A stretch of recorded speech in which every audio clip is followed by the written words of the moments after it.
Yuk, kita ketemu lagi di video kedua bersama gue Henggar Fandi. Assalamualaikum warahmatullahi wabarakatuh. Di sini guys, gue akan menjelaskan bagaimana cara memanage keuangan atau apa namanya imbal hasil dari selama kita melakukan kegiatan yang bisa menghasilkan keuangan tersebut atau bisa dikatakan bekerja gitu. Jadi kita mulai dari pendapatan guys. Pendapatan ini sama dengan gaji kita. Kita harus pintar-pintar membagi gaji kita guys, atau upah kita lah selama bekerja. Dalam artian apa? Kita harus pintar-pintar menaruh ke tabungan investasi, pajak, zakat, terus kebutuhan pokok, kebutuhan lain, dan keinginan hidup. Di mana tiga aspek ini akan menjadi satu di kebutuhan sesaat. Nanti di tingkat pergaulan, pengaruh iklan, belanja, dan ini akan gue jelasin sambil jalan aja ya. Let it flow aja dah. Nah gini, kita mulai dari pendapatan. Pendapatan tersebut ini kita harus pintar-pintar berbagi guys. Kayak gue disclaimer awal tadi. Pertama ke tabungan investasi. Kenapa tabungan investasi? Kenapa kita harus investasi sih? Karena itu adalah tabungan untuk jangka panjang guys. Seperti apa? Seperti ini. Kenapa ini kok ada panah atau apa namanya? Ya panah lah ini. Yang kembali lagi ke pendapatan. Karena dari tabungan investasi yang akan kita dapatkan adalah seperti total dividen dan capital gain. Capital gain adalah return yang kita dapat dari kita investasi guys. Jadi nanti itu akan kembali ke kita lagi. Seperti itu. Saya harap kalian paham. Kalau kalian kurang paham, kalian bisa buka YouTube, nama channelnya Pinter Saham. Itu guys. Kita lanjut ke pajak. Kenapa pajak harus kita masukkan juga? Karena kita nggak bisa memungkiri guys. Seperti jalanan yang kita pakai, terus kendaraan yang kita pakai, itu harus kita bayar pajaknya. Karena apa? Karena kita supaya menjadi warga negara yang baik.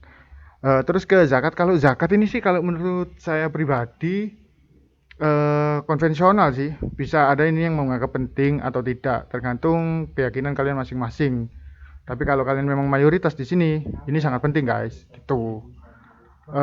Terus kita lanjut ke kebutuhan pokok. Kita harus membagi juga pendapatan kita ke kebutuhan pokok. Karena apa? Ini untuk kehidupan kita sehari-hari. Kebutuhan lain ini bisa kita ibaratkan ke dana darurat. Jadi misalkan kita entah ada yang sakit, entah kita tiba-tiba ban bocor atau motor perlu diservis, ini masuknya ke kebutuhan lain atau bisa kita artikan dana darurat. Terus ini ada lagi nih keinginan hidup. Kalian pernah nggak sih eh, dana atau dana kalian atau uang kalian tuh cuma sedikit, tapi kalian tuh menginginkan sesuatu barang atau suatu tempat dalam artian jalan-jalan gitu. Nah, harusnya ini bisa kalian kesampingkan dulu keinginan hidup tersebut karena kalian harus bisa membedakan mana itu keinginan dan mana itu kebutuhan. Tapi kalau memang kebutuhan lain dan kebutuhan pokok sudah tercukupi, nggak ada salahnya kalian masuk ke keinginan hidup. Lah keinginan hidup tersebut ini didasari dari beberapa aspek. Dari pengaruh iklan bisa, dari tingkat pergaulan bisa. Kenapa seperti itu? Karena misalkan ada iklan yang dia sistem marketingnya baik sehingga bisa merayu kita, mengajak kita sampai membeli produknya tersebut. Padahal kita nggak butuh-butuh amat kayak gitu. Dan kenapa kok tingkat pergaulan juga? Karena terkadang kita itu eh, value kita atau pendapatan kita itu nggak apa namanya, nggak terlalu oke untuk dibuat untuk menuntut keinginan kita. Tapi tingkat pergaulan secara tidak langsung memaksa kita untuk itu. Bisa dikatakan untuk zaman sekarang gengsi lah gitu guys. Nah, dimana keinginan hidup, kebutuhan lain dan kebutuhan pokok ini akan menjadi akan bergabung di ini bersatu di kebutuhan sesaat gitu. Kenapa kok gue bilang kebutuhan sesaat? Karena ini range waktunya itu ya cuman sebentar doang. Kayak kalian kebutuhan pokok nih, beli apa? Beli beras, beli ini. Kalian nggak akan beli itu doang. Terus habis itu kalian nggak beli lagi. Soalnya apa? Itu kan kalian makan, kalian konsumsi, habis itu habis, kalian pasti akan beli lagi gitu guys. Sama dengan kebutuhan lain juga. Apalagi ini keinginan hidup. Nah, habis itu dari kebutuhan sesaat ini kita mendapatkan ini dari mana? Dari ini, dari belanja. Kenapa sih kok kita bisa belanja? Karena kita balik lagi dari ini, karena kita memiliki pendapatan gitu guys. Lah, setelah ini sudah terjelaskan semua, tinggal ini nih sumber pendapatan pokok. Ini maksudnya apa? Ini adalah ladang kita untuk mencari rezeki. Dalam artian mungkin kalian kalau yang di sawah ya berarti di sawah, kalian di perusahaan ya di perusahaan. Kalian memiliki usaha sendiri seperti toko atau apa. Ya ini maksudnya di sini sumber pendapatan pokok di mana gaji atau upah kalian yang kalian dapat itu dari sini.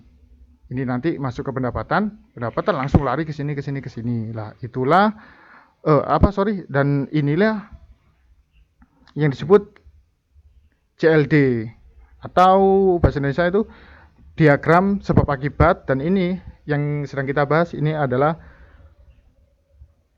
pendapatan dan gaya hidup gitu deh. Jadi dari sini saya harap kalian semua paham dengan apa yang saya jelaskan. Misalkan ada kurang lebihnya saya mohon maaf banget. Nanti kalau untuk penjelasan bagaimana bikin diagram ini kalian bisa lihat di video pertama tadi. Untuk kekurangan atau kesalahan saya berkomunikasi kepada kalian, saya minta maaf banget. Terima kasih banget. Wassalamualaikum warahmatullahi wabarakatuh.